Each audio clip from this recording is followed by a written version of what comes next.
Morning to everyone. मैं मोनिका स्वागत करती हूँ आप सभी का आपके अपने परिवार एग्जामपुर में। यहाँ पर जी हाँ, आप बोल दीजिएगा, हम लिख लेंगे। Muskan Bharti, thank you so much बच्चे, थैंक यू सो मच। चलिए जी, यहाँ पर मेरे हिसाब से क्लास लाइव हो चुकी है आप लोगों की, और अगर दिख रहा है, सब कुछ सुन रहा है, सब कुछ, तो प्लीज एक बार रिस्पॉन्ड करें और क्लास को शुरू करेंगे हम लोग। और यहाँ पर आपने सभी ने उपन्यास गोदान वास्तव में पढ़ना शुरू कर दिया है, या आधे लोगों ने पढ़ भी लिया होगा और कुछ ऐसे हैं जो अभी वेट कर रहे होंगे किसी का, है ना, कि बाद में पढ़ेंगे। ठीक है, तो सभी को क्लास दिख रही है जितने भी हमारे पास बैचेस हैं जी। Very good morning students. Kanchan ji, Muskan ji, Anjali, Arpita, Vishal, Ruby, Anu, सभी को क्लास लाइव हो चुकी है। तो शुरू करें, है ना। एक आपने ये पढ़ा और कई जगह 3 या 4 जगह प्रश्न पूछा है।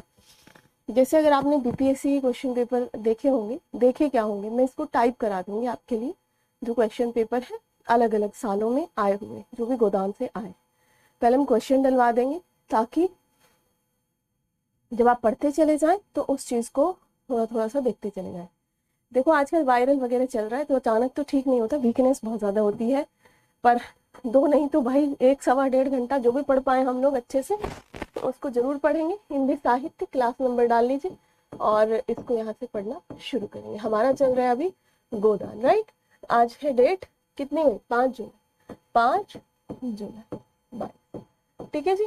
गोदान का ये कौन सा पार्ट है, आप लोगों में से अगर कोई इस चीज को देख रहे हैं, जान रहे हैं, तो बता सकते हैं कि गोदान का कौन सा पार्ट है। गोदान के बारे में या प्रेमचंद जी की जो रचनाएं हैं उनके बारे में यहाँ पर एक बात कही जाती है कि प्रेमचंद जी की सभी रचनाएं यथार्थ परक है या आदर्श परक। आप मुझे बताएं कि अगर मैं गोदान के विषय में इसकी बात करती हूँ, गोदान एक यथार्थवादी उपन्यास है, आप बताएं दोनों का मतलब, है ना। उपन्यास है या फिर अगर मैं आपको कहूं कि गोदान जो महाकाव्य है या गोदान जो उपन्यास है, गोदान एक आदर्शोन्मुखी या फिर आप कह सकते हैं आदर्शवादी। ठीक है, आदर्शोन्मुखी यानी कि उसकी तरफ उन्मुख होने वाला, आदर्श की तरफ उन्मुख होने वाला एक उपन्यास है, या फिर आदर्शवादी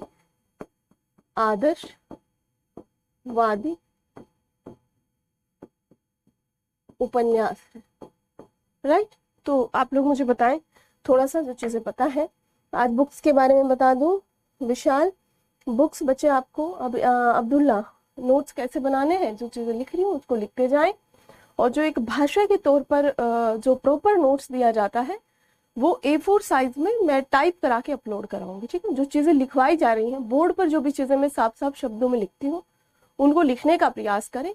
और जो चीजें कहीं पर, जैसे मैंने अभी कहा ना आदर्शोन्मुखी, अब कुछ स्टूडेंट्स ऐसे होंगे जिनको पता होगा कि आदर्शोन्मुखी का क्या मतलब होता है, कुछ ऐसे होंगे जिनको नहीं पता होगा कि क्या इसका मतलब होता है, तो वो उसको लिख ले वहीं पर। जिसको नहीं पता है वो अपना लिख ले। तो नोट्स आप सभी के अलग अलग इसीलिए होते हैं क्योंकि जो चीजें आप में से कुछ लोगों को पता है आप उसको नहीं लिखते हैं। फॉर एग्जाम्पल, मैं यहाँ पर इसमें ना आदर्शवादी की स्पेलिंग वो लिखूंगी उसकी क्या अर्थ होता है, ना यथार्थवादी का लिखूंगी। अगर आप में से किसी को नहीं पता है तो वो उसको नोट जरूर कर ले, है ना। तो जिसको पता है वो ना करे, जिसको नहीं पता है वो कर ले। अब यहाँ पर जो जब आप किसी के नोट्स पढ़ते हो तो उसमें यही एक भारी अंतर आ जाता है, क्योंकि जिसको जो पता था वो आपको भी पता हो जरूरी है क्या, है ना। तो इसलिए वहां पर दिक्कत आ जाती है, इसलिए किसी का नोट्स हमें समझ में नहीं आता आसानी से। ठीक है बच्चे जी।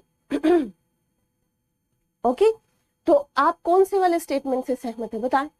पहला स्टेटमेंट ये है और दूसरा स्टेटमेंट ये है। इसी पर प्रश्न आए हैं कई बार। अगर आप बीपीएससी में देखें, यूपीएससी में देखें, यूपीपीसीएस में देखें, इन्हीं स्टेटमेंट से क्वेश्चन आते हैं। आपको लिखने कैसे हैं, आपको समझना कैसे है, वो मैं आपके साथ में शेयर करूंगी। ठीक है, पहले ये पता हो हमें कि क्या हम पढ़ रहे हैं। अब हमें जो स्टोरी हमने पढ़ी वो हमारे मन में है ना, उस स्टोरी के कुछ सेंटेंसेस, कुछ ऐसे वाक्य, कुछ ऐसे जो थीम स्टेटमेंट है, उनको हमें याद रखना है ताकि समय समय पर हम उनको यूज कर सके। कहाँ यूज करेंगे, कहाँ यूज करेंगे? यूज करने से ऑथेंटिसिटी बढ़ जाती है क्वेश्चन की। जब भी आप कोई कोटेशन लगा रहे हैं, जब भी आप कोई, मान लिया आप एरिस्टोटल का कोई कोटेशन आपने ऐसे में यूज कर रहे हो, तो एग्जामिनर का आपसे ये वो मान गया आपके बारे में कि you know about the Aristotle, आप उनके बारे में कुछ जानते हैं, ठीक है। तो अगर आप प्रेमचंद जी के, मान लिया कि वहां पर सामंतवाद का या पूंजीवाद का, पूंजीवाद के द्वारा कृषकों का शोषण है, तो आप पहले पन्ने से ही उसको लगा देंगे। पहले पन्ने पे ही क्या लिखा है? पहले पन्ने पर लिखा है कि जब पैर, कहाँ पर, जब पैरों तले गर्दन दबी हो तो उन पैरों को सहलाने में ही कुशल है, ठीक है। तो अगर आप इस तरीके के सेंटेंसेस को यूज करते हैं अपनी राइटिंग में, अपने आंसर्स में, तो your answer is more authentic, right. आपका आंसर ज्यादा ऑथेंटिक यहाँ पर बन जाता है। तो आपको आंसर ऑथेंटिक बनाना है कि नहीं बनाया है? बनाना है। कह रहे हैं कि दूसरा यथार्थवादी है, बच्चे क्लियर कह रहे हैं कि फर्स्ट राइट है, फर्स्ट राइट है, राइट जी, बिल्कुल। ये दूसरा भी कुछ बच्चे बता रहे हैं, दूसरा अनुज जी, अनुज जी रियलिज्म बेस्ड है। मुस्कान, अनुज जी कह रहे हैं कि सेकंड वाला सही है। सेकंड को देखें क्या लिखा है, सेकंड में लिखा है बच्चे आदर्शो उन्मुखी या फिर आदर्शवादी। पहले तो इन दोनों शब्दों का अंतर हमें पता होना चाहिए। जिनको नहीं पता वो लिख लें, वो क्या करें, लिख लें। अब हालांकि प्रेमचंद की जो रचनाएं हैं उनमें दोनों चीजें रिफ्लेक्ट होती थी। रचनाओं की मैं बात कर रही हूँ, गोदान की नहीं कर रही हूँ। हालांकि गोदान में भी उन्होंने क्या दिखाया, मालती का हृदय परिवर्तन, खन्ना का अपने परिवार के प्रति हृदय परिवर्तन दिखाया है। जो वो माता दीन है उसका भी सिलिया के प्रति जो है हृदय परिवर्तन दिखाया है। गोबर का भी संयुक्त परिवारों के प्रति के खिलाफ टाइप रहता था, बाद में वो भी अपने घर आता है ना, मिलता जुलता है, और ये सारी चीजें। तो हृदय परिवर्तन जरूर दिखाया। पर होरी मर रहा है, होरी कहता है कहा सुना माफ करना धनिया, कहा सुना माफ करना धनिया। अंतिम पेज खोलो अगर आपके पास नॉवेल है तो, वहां पर क्या है, वहां पर क्या लिखा हुआ है? वहां पर कहता है कि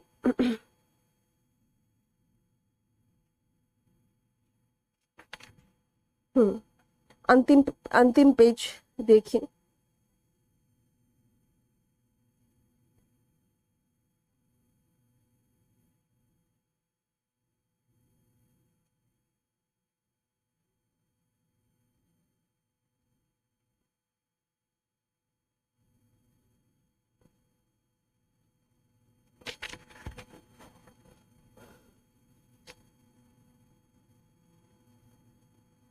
हम्म सबसे लास्ट में तीसरा चौथा पैरा है ऊपर की तरफ। होरी की चेतना लौटी, मृत्यु समीप आ गई, आग दहकने वाली थी, धुआं शांत हो गया। धनिया को दीन आंखों से देखा, धनिया को दीन आंखों से होरी ने देखा।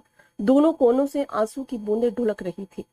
मन ही क्षीण स्वर में बोला, मेरा कहा सुना माफ करना धनिया, अब जाता हूँ, गाय की लालसा मन में ही रह गई। ये क्या है? ये आदर्शवाद है। आदर्शवाद क्या होता? आदर्शवाद होता कि उसको गाय मिल जाती, और जैसे पिक्चरों में होता है, जैसे फिल्मों में होता है। फिल्में कहाँ पर, हमारे जो बॉलीवुड है, बॉलीवुड आदर्शवाद पर आधारित है। अगर आप कोई रियल स्टोरी देखेंगे तो अलग की बात है। अदरवाइज आप अगर जैसे जैसे आपने लक्ष्य मूवी देखी, किसी ने, ऋतिक रोशन की लक्ष्य मूवी, लक्ष्य मूवी में जो वो है, जो जो हीरो है ऋतिक रोशन, वो एक रियल कैरेक्टर है या फिर एक एक बनाया हुआ कैरेक्टर है? जल्दी बताएं मुझे। और जो आपने अभी ये शेरशाह देखी होगी, शेरशाह में जो कैरेक्टर है वो रियल है या फिर मतलब वैसे है? तो आप शेरशाह में देखोगे हीरो डेथ कर जाता है, क्योंकि रियल स्टोरी बेस्ड है, रियल स्टोरी बेस्ड है। और वहां पर क्या होता है, वो जीत जाते हैं, वो आ जाते हैं। जीत तो वहां पे भी जाते थे, टाइगर हिल, कारगिल वॉर, सब चीजें हुई हैं। तो यहाँ पर क्या है, वो रियलिज्म नहीं है, वो बच जाते हैं, आ जाते हैं वापस। वहां पे बच जाते हैं कि रियल रियल मूवी में, रियल स्टोरी में? बताएं मुझे जल्दी से। तो यहाँ पर क्या है, अगर कोई ये रियलिज्म पर आधारित होता बच्चे, अनुज जी, तो क्या होता है यहाँ पर, तो होरी के घर में गाय बंधी होती दो चार, और होरी बहुत मतलब प्रसन्नचित्त रहता, और अंत में होरी मरता हुआ दिखाया भी ना जाता, ठीक है। कह रहे कि अब गाय की लालसा मन में ही रह गई धनिया। गाय की लालसा जो जीवन भर मेरी सबसे बड़ी साध, मेरी सबसे बड़ी लक्ष्य, मेरा सबसे बड़ी इच्छा क्या थी, गाय को खरीद लेना, तो गाय की इच्छा क्या रह गई, मन में ही रह गई। अब तो यहाँ के रुपए क्रियाक्रम में ही काम आएंगे। यहाँ के मतलब कोई मजदूरी कर रहा था, कोई मजदूरी यहाँ पर कर रहा था, तो यहाँ के रुपए कहाँ पर आएंगे काम, रो मत धनिया, ये क्रियाक्रम में ही काम आएंगे। रो मत धनिया, अब कब तक जलाएगी, सब दुर्दशा तो देख ही चुका हूँ, अब मरने दे। रो मत धनिया, अब कब तक जलाएगी, यानी कि मेरी जीने की इच्छा ही खत्म हो गई, मेरी जिजीविषा ही खत्म हो गई। जिजीविषा कहा जाता है जो इच्छा होती है, ठीक है, अब वो ही खत्म हो चुकी है। अब मुझे कब तक तुम जीने के लिए विवश करोगी, मेरे मन में अब जो इच्छाएं थी वो तो दब ही गई, अब वो पूरी भी नहीं होंगी। अब तुम भी अपना शांत रहो। और होरी के बाद उसके बाद होरी की आंखें बंद हो गई। उसी वक्त हीरा और शोभा डोली लेकर पहुंच गए। डोली यानी कि एक ऐसा चारपाई सा ऐसा है ना, कंधे पे बिठा के लाएंगे और उसमें लिटाया और घर की तरफ उसे ले आए। गांव में यह खबर हवा की तरह फैल गई। सारा गांव जमा हो गया। होरी खाट पर पड़ा सब कुछ देखता था, पर सब कुछ समझता था, पर जबान बंद हो गई थी। हाँ, उसकी आंखों से आंसू बह रहे थे और ये बतला रहे थे कि मोह का बंधन है उसको तोड़ना कितना ज्यादा मुश्किल होता है। भले उसकी मरणासन स्थिति में वो है, पर मरते मरते आदमी भी मोह नहीं तोड़ पाता है अपने परिवार से, अपने बच्चों से, अपनी पत्नी से, अपने भाइयों से, ठीक है।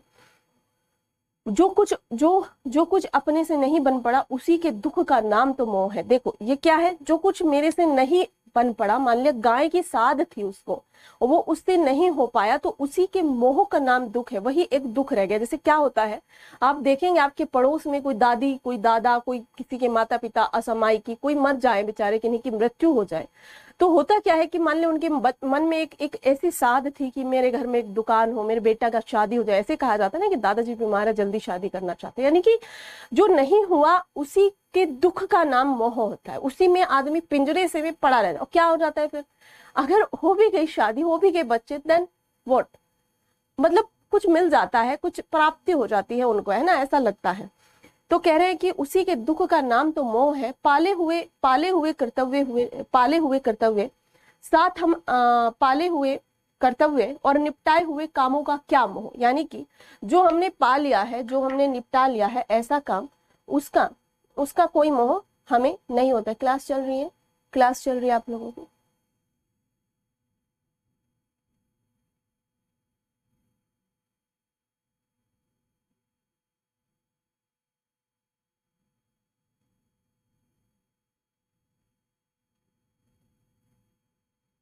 क्लास चल रही है?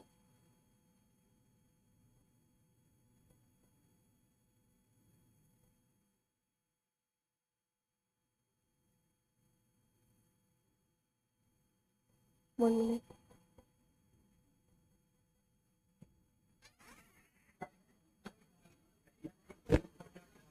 रोहित सर,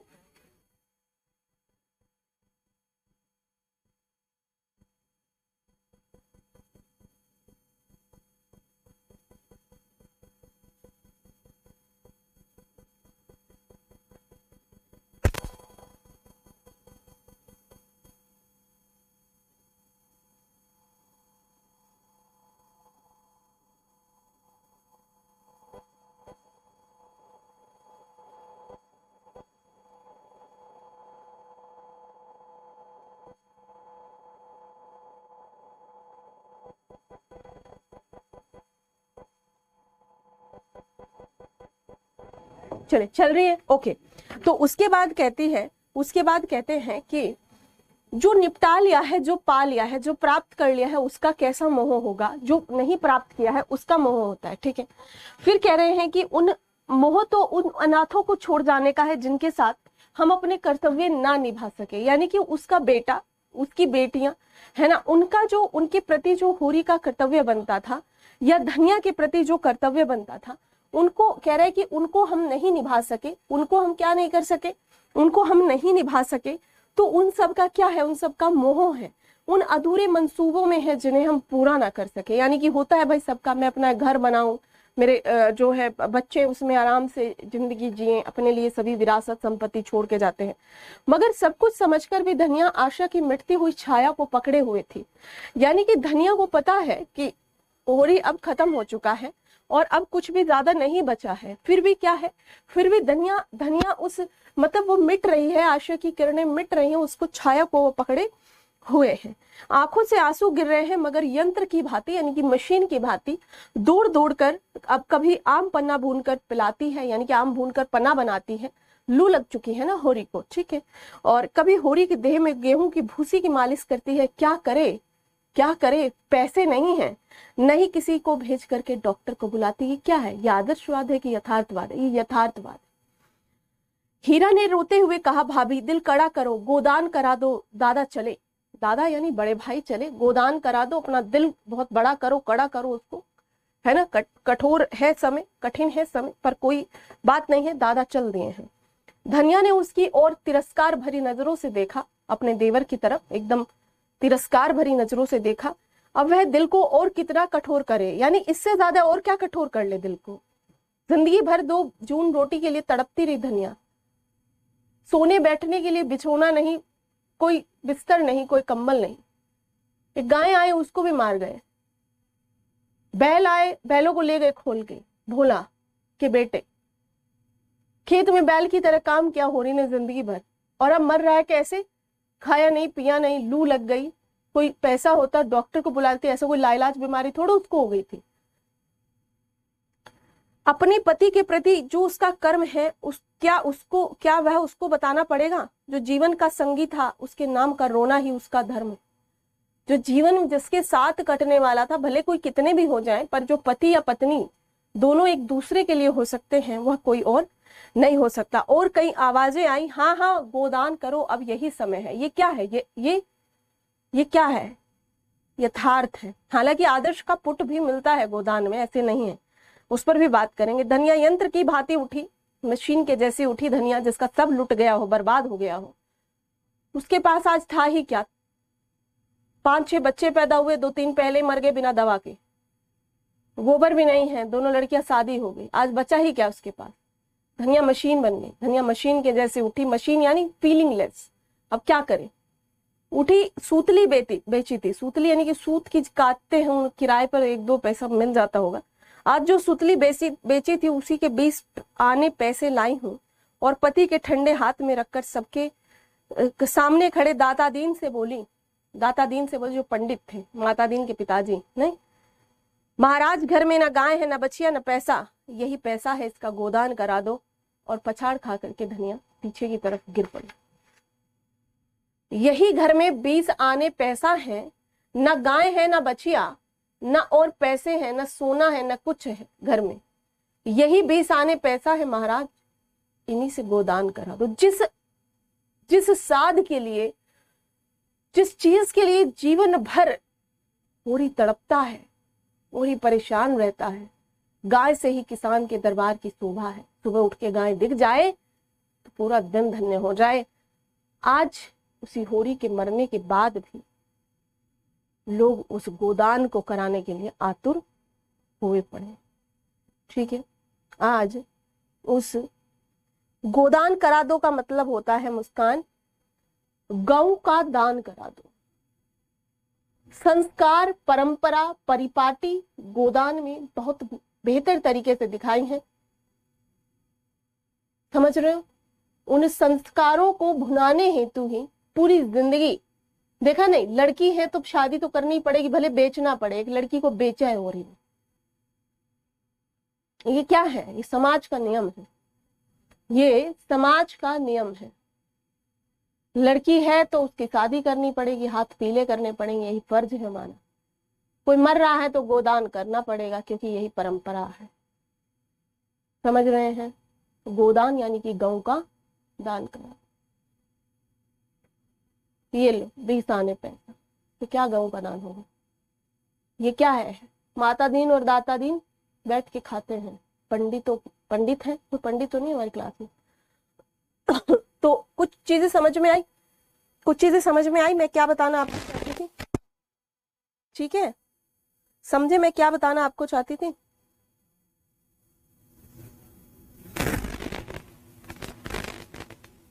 गोबर कहाँ चला गया, गोबर कहाँ चला गया भाई, उपन्यास नहीं पढ़े हो। शहर में, चलिए कुछ समझे थोड़ा बहुत। अब बताओ यथार्थवादी है कि आदर्शवादी, बताओ फटाफट।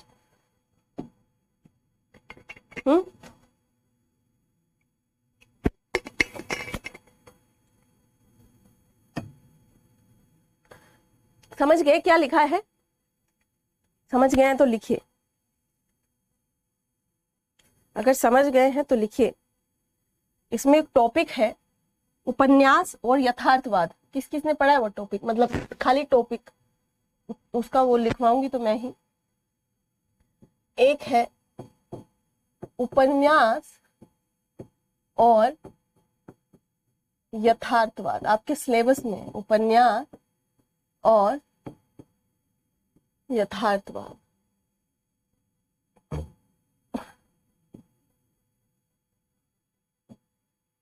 यहां पर लिखिए नेक्स्ट, प्रेमचंद प्रेमचंद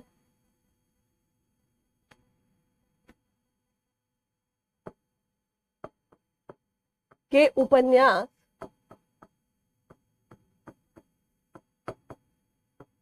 एवं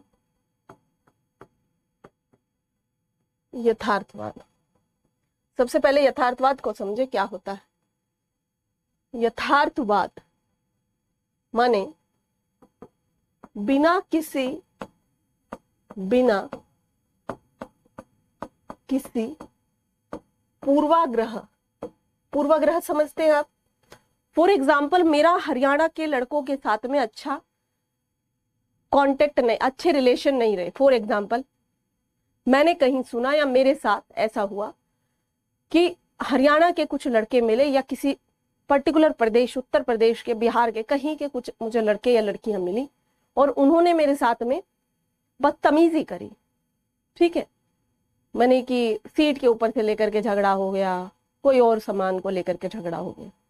अब मैं किसी भी ऐसे व्यक्ति को देखूं जो हरियाणा का है और मैं कहूं ये तो होते ही बहुत बदतमीज है एक नंबर के, तो ये क्या है, मेरा पूर्वाग्रह है। यानी कि जो मेरे पूर्व एक्सपीरियंस रहे उनके आधार पर मैंने एक प्रिडिक्शन कर लिया और मैंने यहाँ पर एक तरीके से क्या किया, मैंने यहाँ पर एक तरीके से उनके बारे में एक विचार स्थापित कर लिया। इसे तो क्या कहा जाता है, इसे कहा जाता है पूर्वाग्रह। ठीक है, इसे कहा जाता है पूर्वाग्रह। तो बिना किसी पूर्वाग्रह के क्या, सच्चाई को, यानी कि जो है जैसा है उसको मानना, उसको देखना, उसको समझना ही आपका क्या कहलाता है, यथार्थ कहलाता है। क्या कहलाता है, यथार्थ कहलाता है। ठीक है,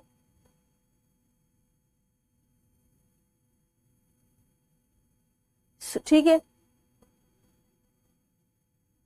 बिना किसी पूर्वाग्रह के किसी भी विचार को प्रस्तुत करना, या फिर आप कह सकते हैं कि पूर्णतः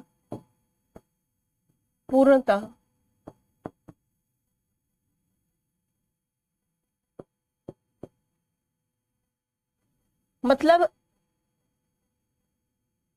एक होता है कल्पना पर आधारित कोई चीज और एक होता है रियलिज्म, यानी कि सच्चाइयों पर, पूर्णतः सच्चाई पर आधारित। तो मैंने आपको जिस दिन नोवेल पढ़ाया, उपन्यास, उसमें मैंने आपको दो चीजें बताई थी। उपन्यास में मैंने बताया था कि एक होता है रोमानी और एक होता है नोवास, या तो रोमांस और नोवास, ऐसा, ये दो प्रकार की चीजें नोवास। तो ये जो नोवेल है, ये नोवेल इससे बना है, नोवेल जो रियलिज्म पर आधारित है। रोमानियत क्या होता है या रोमांस क्या होता है, आप देखेंगे चंद्रकांता देखा है। चंद्रकांता यानी कि कल्पनाओं पर आधारित, इमेजिनेशन पर आधारित, जो आपका मनोरंजन तो कर सकता है पर समाज की सच्चाइयों के विषय में आपको नहीं बताएगा। ये क्या है आपका, ये है रोमानियत या रोमांस। ठीक है, या रूहानी। ठीक है, ये सारी चीजें क्या हो जाती है आपकी तो पूर्णतः सच्चाई पर आधारित, या जब हम किसी भी चीज के लिए, मान लिया कि मुझे किसी ने बताया कि प्रेमचंद तो जो है एकदम हृदय परिवर्तन करा देते हैं। हृदय परिवर्तन क्या होता है? क्योंकि प्रेमचंद किससे जुड़े हुए थे? प्रेमचंद के ऊपर गांधी बुद्धा का प्रभाव देखने को मिलता है। इन्होंने उन्हें बहुत पढ़ा, तो इन प्रभावों के चलते ये यहाँ पर हृदय परिवर्तन कराने में बिलीव करते हैं। हृदय परिवर्तन कराने में बिलीव करते हैं। हृदय परिवर्तन यानी कि कैसा हृदय परिवर्तन होता है? आप देखोगे बूढ़ी काकी में, किसमें? बूढ़ी काकी में यथार्थ क्या है? यथार्थ कि जो बुजुर्गों की समस्या है, बुजुर्गों या वृद्धों की समस्या हमारे समाज में किस तरीके से थी।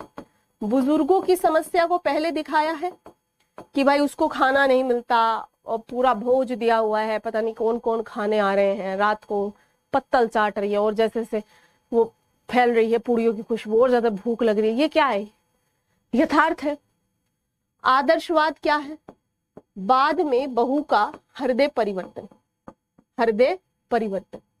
तो ये सब चीजें यहाँ पर आप देखेंगे शुरुआत में प्रेमचंद जी के ऊपर बहुत ज्यादा हावी था हृदय परिवर्तन। गोदान तक आते आते उनका इस व्यवस्था से भरोसा उठ गया। ऐसा लगता है जैसे कि गोदान रचना तक आते आते मुंशी प्रेमचंद आदर्शवाद से मोहभंग हो जाता है। उनका आदर्शवाद से क्या हो जाता है? मोहभंग की स्थिति उन्हें वहां पर दिखाई देती है। समझ में आ रही चीजें मैं क्या क्या बता रही हूँ आप लोगों को? ठीक है।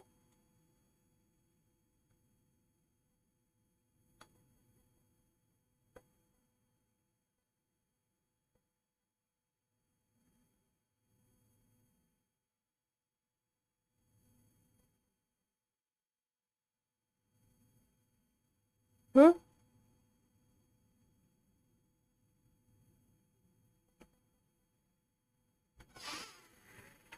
नहीं है मेरे पास।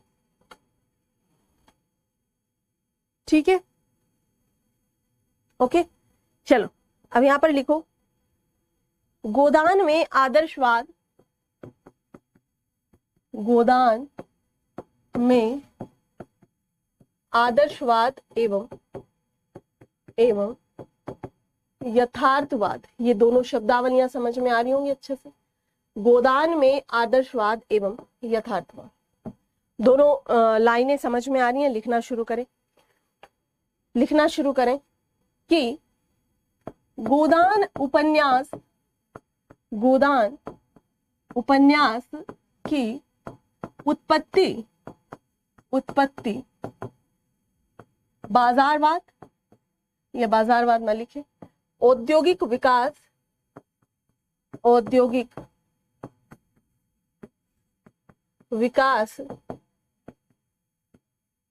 शहरीकरण, औद्योगिक विकास, शहरीकरण तथा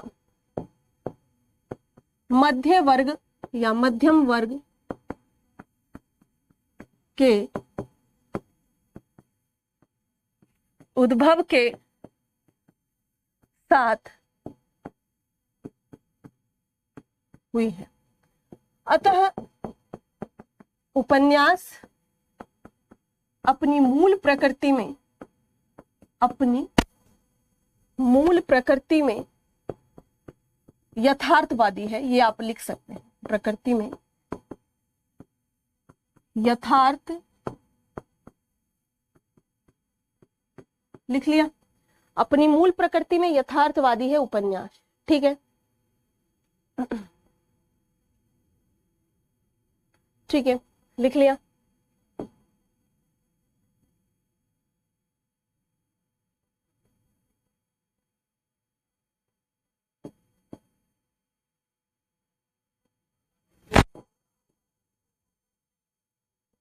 लिख लिया, लिखे। गोदान नहीं, प्रेमचंद से पूर्व, प्रेमचंद से पूर्व के उपन्यास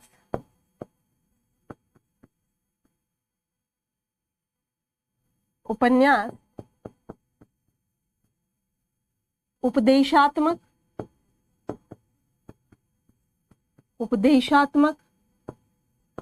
या तिलिस्मी प्रकार के होते थे। हमने पढ़ा ना प्रेमचंद पूर्व उपन्यास, ठीक है, तिलिस्मी प्रकार के होते थे। कई विद्वान उपन्यासों का प्रारंभ प्रेमचंद के समय से मानते हैं।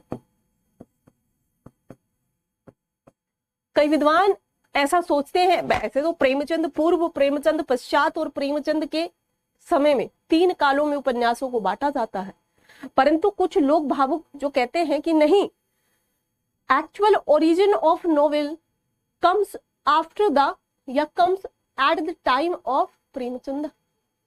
वो कहते हैं कि प्रेमचंद ही वास्तविक रूप में उपन्यासों का उद्भव करता है। तो यानी कि वो कहते हैं कि भाई ये क्या उपन्यास है? उपन्यास जैसा मैंने अभी बताया रूमानी और नोवास यानी रियल। तो उपन्यास का एक्चुअल मीनिंग ही क्या है? उप प्लस न्यास, मैंने उस दिन बताया था, समाज के बहुत ज्यादा करीब होना।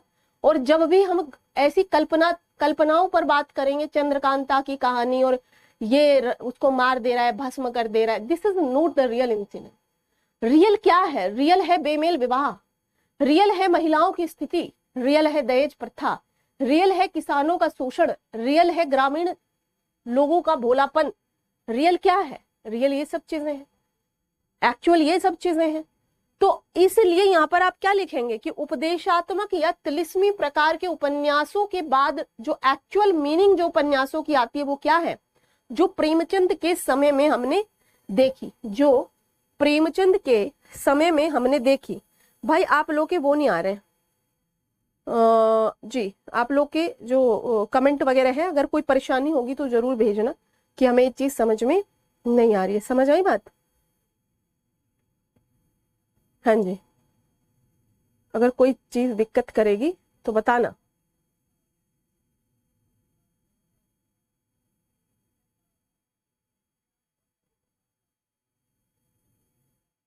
विशाल पटेल, हमें 1936 की रचना के आधार पर ही इसे देखना है, पहली बात। दूसरी बात, हृदय परिवर्तन हमें आज नहीं बताएगा वो कि प्रेमचंद आज, ऐसा सवाल हो सकता है जैसे इन्होंने कहा, एक सवाल पूछा गया है कहीं पर कि अगर ये नाटक होता तो क्या होता, अगर ये नाटक होता तो क्या होता, बताओ क्या होता है? कोई थोड़ा बहुत जानकारी? अब ये कह रहे हैं कि हृदय परिवर्तन तो आज के समय में मुश्किल है, उस समय मुश्किल था।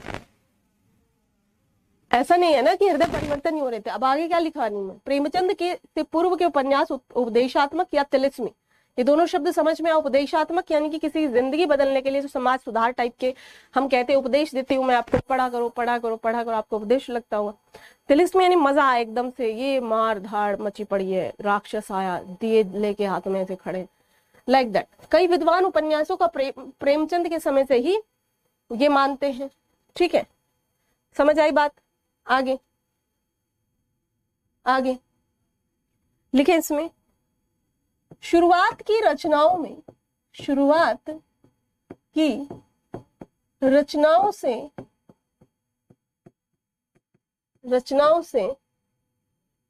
या रचनाओं के आधार पर ये कहा जा सकता है कि आधार पर यह कहा जा सकता है, ये देखा जा सकता है, लिख लो, ये देखा जा सकता है कि प्रेमचंद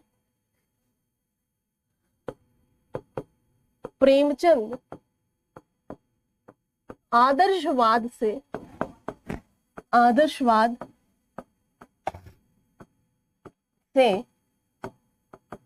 प्रभावित है क्योंकि क्योंकि उनके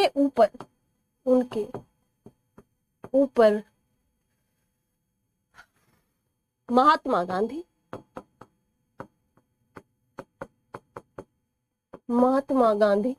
एवं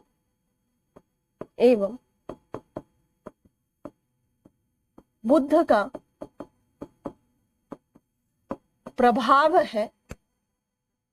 प्रभाव है, ठीक है। अतः वे अपनी रचनाओं के अंत में अपने पात्रों का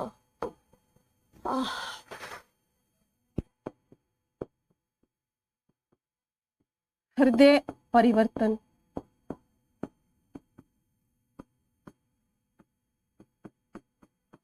करते हैं। गोदान तक आते आते, लिखिए इसमें, गोदान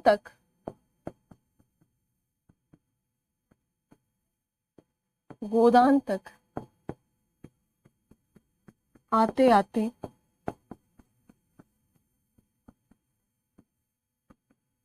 प्रेमचंद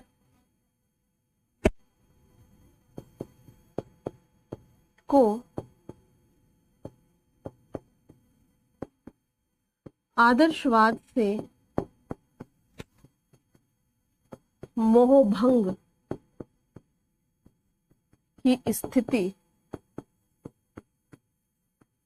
में देखा जा सकता है और इस समय वे यथार्थवाद का नग्न चित्रण करते हुए समाज की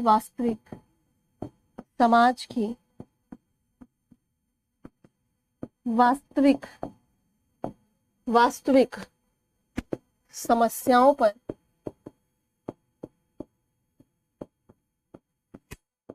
प्रहार करते, ठीक है। यानी कि कोई इधर उधर की बात नहीं, क्या है यहाँ पर वह समाज की इस चीज पर रूबी मैम हम आप जैसे कैसे लिख सकते हैं, मतलब कोटेशन कहाँ और कब डालें जैसे जरूरत पड़ेगी, अभी आएगी जरूरत, अभी भूमिका बना रहे हैं, ठीक है। कोटेशन कहाँ डालनी है अभी देखेंगे, ठीक है। वर्तमान से इसे कैसे जोड़ेंगे, अभी क्लास में हम कितना लिखा है प्लीज बताएं भाई। ये बबली जी चल रही है हमारी बच्चे, चौथी 5वीं स्लाइड है, ठीक है, 5वीं। अब देखो कुछ कह रहे कि इसे वर्तमान में आप मुझे बताएं, जो होरी की समस्या है क्या आपके आसपास किसानों की आज भी वही समस्या है, पहले मुझे ये बताएं। जो होरी की समस्या है गोदान में, क्या आपके आसपास 1934 का, 34 में लिखा गया था ना उपन्यास, 36 में आया, 1934 का जो समाज था 2022 का समाज भी वैसा ही है या कुछ बदलाव आए, या कुछ बदलाव इसमें आपको दिखाई देते हैं? जल्दी बताएं, सवाल आप ही बताएंगे एकदम से। कोटेशन कहाँ डालनी बच्चे अभी बताऊंगी, ठीक, अभी बताऊंगी आपको, ठीक है। लिख लिया ये चीज,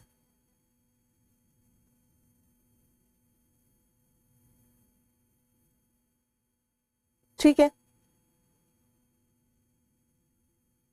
लिखें।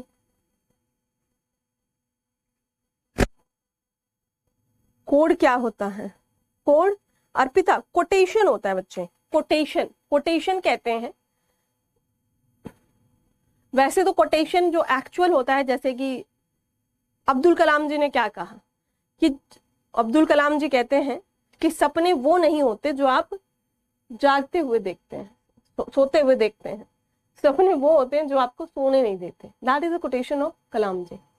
अगर महात्मा गांधी ये कहते हैं कि जो परिवर्तन आप दूसरों में चाहते हो पहले उन्हें स्वयं में लाओ, ठीक है। ये कोटेशन 2014 में इथिक्स में पूछी थी गांधी जी की, कोटेशंस 10-20 अपनी डायरी में जरूर लिख लो। एज इट इज पूछ लेता है आपको एग्जाम में, ठीक है, एज इट इज पूछ लेता है, उस पर आपको उसे डिस्क्राइब करना है। या फिर नहीं भी पूछेगा, अब्राहम लिंकन की, एरिस्टोटल की, मार्क्स की कुछ कोटेशन अपनी डायरी में लिख लिया करो, जो भी मतलब रिलेवेंट लगती हैं आपको, और ऐसे में उन्हें डाल दिया करो, इससे ऑथेंटिसिटी बढ़ती है। अब मान लिया हम गोदान की, इन चर्चाओं में गोदान की कोई बात ही ना लिखें, फालतू बकवास कर रहे हैं ऐसा लगेगा एग्जामिनर को, ठीक है, ठीक है। कुछ कुछ बदलाव आया है, गवर्नमेंट कुछ योजनाएं चला रही हैं, किसान अभी तक भी परेशान है, बिल्कुल।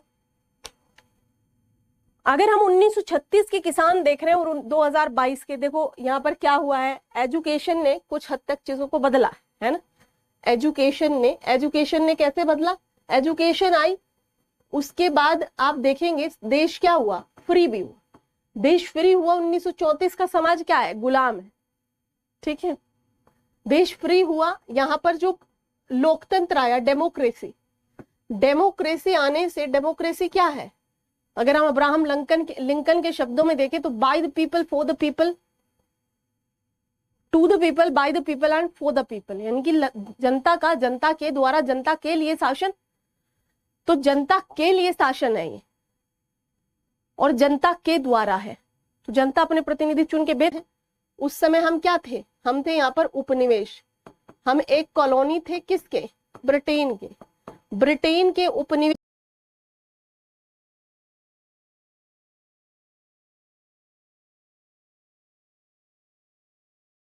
जो के जो रेट्स हैं बहुत ही डाउन थे, अभी क्या है, ठीक है, बड़े हैं, है ना।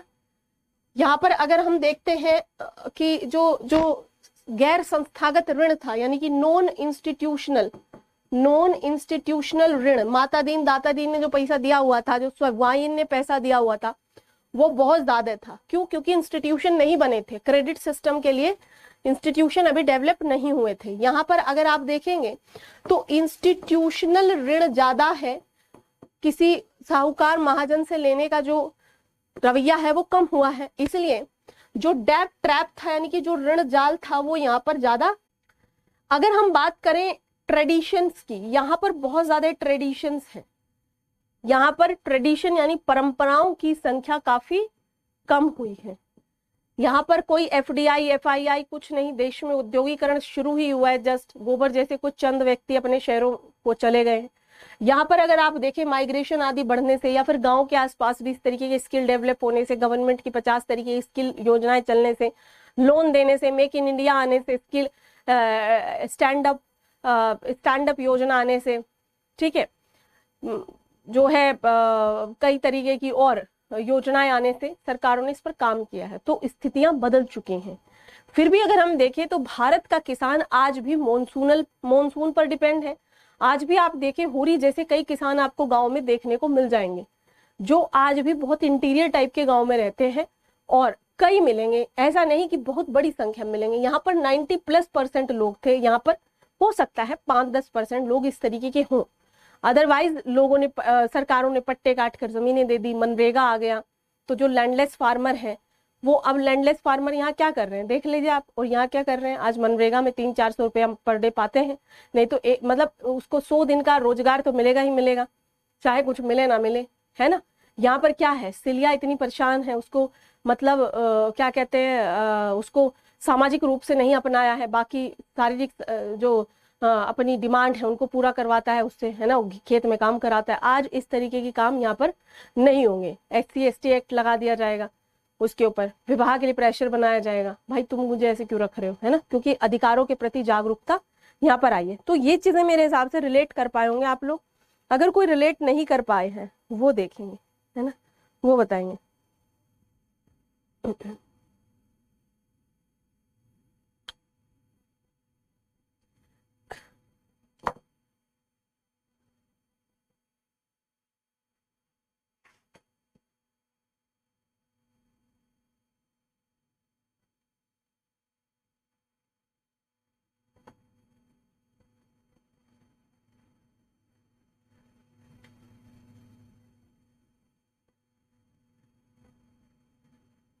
क्लास में क्या इशू आ रहा है? रुकने लगी।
मैंने किया है मैसेज, ऐप वाले इसमें मैंने किया है मैसेज, देखते हैं। ठीक है, ये चीजें हो गई आप लोगों को। हाँ जी।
सिर्फ कोई है यहाँ पे अब?